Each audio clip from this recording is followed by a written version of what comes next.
Assalamualaikum warahmatullahi wabarakatuh.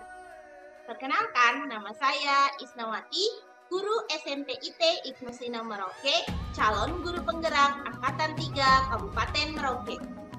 Hari ini saya akan mempresentasikan tugas 1.1 A9, koneksi antar materi, kesimpulan dan refleksi pemikiran Ki Hajar Dewantara. Refleksi pemikiran Ki Hajar Dewantara itu terdiri menjadi 3 pertanyaan.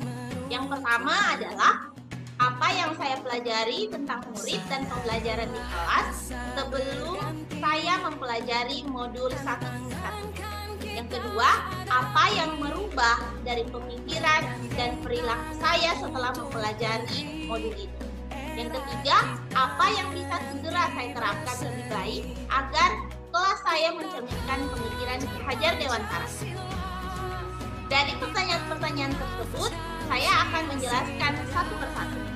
Pertama, apa yang saya pelajari tentang murid dan pembelajaran di kelas sebelum saya mempelajari modul 1.1 ini. Dulunya, saya beranggapan ketika memberikan pembelajaran di kelas, siswa-siswa itu yang pertama harus paham dan menguasai materi. Walaupun pada saat itu saya tidak tahu apakah siswa bisa paham dengan cara penjelasan yang saya berikan. Saya tidak mau tahu mereka paham atau tidak, itu urusan mereka. Intinya saya hanya menjelaskan materi tersebut. Yang kedua, itu harus patuh. Jadi siswa itu harus patuh apa yang dikatakan oleh guru. Nah, pada saat itu pemahaman saya bahwasanya siswa yang patuh adalah ketika dia mendengarkan apa yang dikatakan oleh guru tanpa membantah, tanpa memberikan pendapat. Kemudian yang ketiga, mengutamakan kognitif anak. Penilaian yang paling banyak saya gunakan adalah kognitif, yaitu kecerdasan, sehingga kebanyakan memberikan soal-soal. Sehingga kadang anak-anak terlihat stres dengan tugas-tugas, stres dengan ujian-ujian, apalagi setiap akhir bab pun saya memberikan ujian. Tapi saya tidak terlalu mau tahu apakah anak paham tentang materi tersebut. Yang penting kejar materinya sampai selesai. 4 adalah pembelajaran bersifat teacher center. Maksudnya teacher center di sini adalah pembelajaran yang hanya berfokus pada guru. Jadi guru itu hanya menjelaskan materi tanpa memperhatikan apakah siswa paham, apakah siswa mengerti dengan materi yang saya jelaskan. Tidak memperdulikan hal tersebut. Yang penting materinya jalan aja. Materinya jalan tanpa memikirkan apakah siswa paham terhadap materi yang saya jelaskan. Kemudian yang kelima adalah harus mencapai KKM yang ditetapkan. Di sekolah biasanya kita sudah menetapkan kriteria ketuntasan minimum dari siswa. Misalnya untuk pembelajaran IPA di kelas itu adalah 71. Nah, kita hanya fokus agar anak bisa menyelesaikan ketetapan maksimum tersebut tanpa memikirkan apakah materi tersebut dipahami oleh anak atau apakah anak mengerti dan menyenangkan merasa belajar. Nah, disitulah terlihat bahwasanya anak-anak sebenarnya tertekan. Kemudian yang selanjutnya adalah mengutamakan kognitif. Nah, seperti tadi yang saya katakan, bahwasanya kognitif, kemampuan kognitif anak diutamakan di sini. Nah, pada saat itu saya berpikir bahwasanya anak yang pintar, anak yang berprestasi itu adalah anak yang memiliki nilai kognitif yang tinggi. Padahal sebenarnya anak-anak memiliki yang namanya merdeka belajar. Nah, merdeka belajar ini adalah guru menuntut segala kodrat yang ada pada anak mencapai keselamatan dan kebahagiaan yang setinggi-tingginya sebagai manusia ataupun sebagai anggota masyarakat. Maksudnya di sini adalah anak-anak mempunyai kemerdekaan di dalam memilih dan belajar, sehingga belajar itu bukan menjadi sebuah beban bagi mereka. Tapi pemikiran saya sebelum-sebelumnya adalah pemikiran yang sangat kuno, yang sebenarnya terbawa-bawa waktu ketika saya masih sekolah, di mana segala sesuatu itu dinilai dengan sebuah nilai. Segala sesuatu itu dilihat, kita diketahui paham terhadap materi tersebut apabila nilai yang kita dapatkan pada saat ujian itu tinggi. Padahal sebenarnya ketika kita menjadi seorang pendidik, kita harus memerdekakan siswa untuk menuntut segala kodrat yang dimilikinya sesuai dengan minat dan bakatnya. Dan untuk pertanyaan yang kedua adalah, apa yang berubah dari pemikiran atau perilaku saya setelah mempelajari modul ini? Yang pertama adalah merubah mindset. Jadi mindset saya berubah. Yang awalnya berpikir bahwasanya nilai kognitif adalah segala-galanya bagi siswa, maka saya merubah mindset tersebut menjadi siswa bebas untuk memilih cara belajarnya mereka, siswa bebas untuk memilih bagaimana cara mereka untuk memahami materi tersebut. Jadi merubah mindset saya yang awalnya teacher center berubah menjadi student center. Kemudian yang kedua adalah cermat memilih bakat anak. Dalam hal ini adalah saya menggunakan metode pendekatan secara individual kepada masing-masing siswa saya dengan melihat apakah bakat yang dimiliki oleh siswa saya.